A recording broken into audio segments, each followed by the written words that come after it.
eSIM distribution is now easier than ever with EE and deploy to device.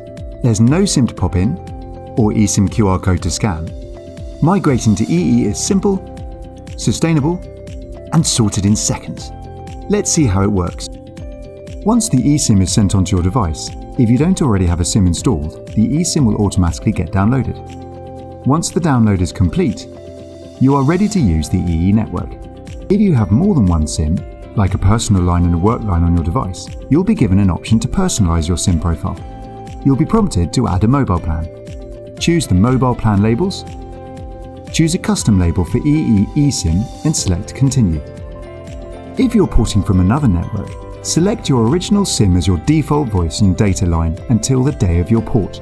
This will help to avoid any loss of service. Select Primary as the default for iMessage and FaceTime. There's no need to select the eSIM. And select Primary as the default for mobile data. And that's it. You're now connected.